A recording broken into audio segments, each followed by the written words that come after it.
Ladies and gentlemen, are you ready? Hi guys, today I have a new topic. What is money laundering? तो आइए जानने की कोशिश करते हैं मनी लॉन्ड्रिंग क्या है।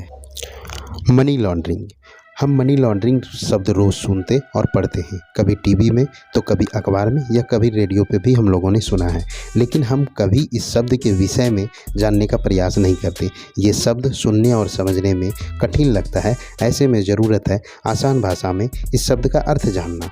अगर हम आसान भाषा की बात करें तो हम मनी लॉन्ड्रिंग का मतलब यह निकालते हैं कि किसी भी अवैध चीज़ों को वैध चीज़ों से बदलना मनी लॉन्ड्रिंग कहलाता है। देश में मनी लॉन्ड्रिंग के मामले में 1990 में सबसे पहले ये मामला सामने आया था। भारत में मनी लॉन्ड्रिंग कानून 2002 में अधिनियमित किया गया।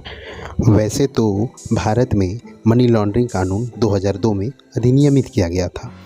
भारत में मनी लॉन्ड्रिंग से संबंधित कानून, भारत में मनी लॉन्ड्रिंग का चर्चा में आना लोकप्रिय एक शब्द है जो भारत में बहुत ज़्यादा लोकप्रिय है, जिसे हम हवाला के रूप में जानते हैं।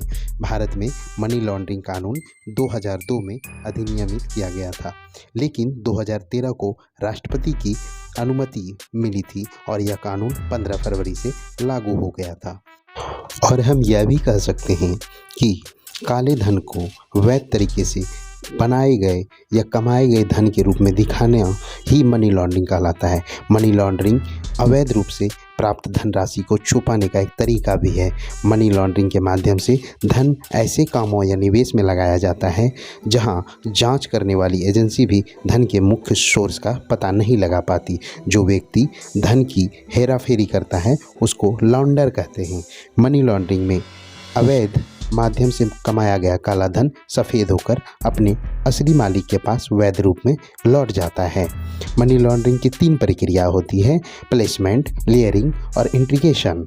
अब हम इन तीनों वर्ड को समझने की कोशिश करते हैं। मनी लॉन्ड्रिंग में पहला जो शब्द आता है उसे प्लेसमेंट कहते हैं। इसका अर्थ होता है पहले चरण के अंतर्गत नकदी के बाजार में आने से इसमें लॉन्डर अवैध तरीके से कमाए गए धन को वित्तीय संस्थानों जैसे बैंक या अन्य प्रकार की औपचारिक या अनौपचारिक वित्तीय संस्थानों में नकद जमा कराता है।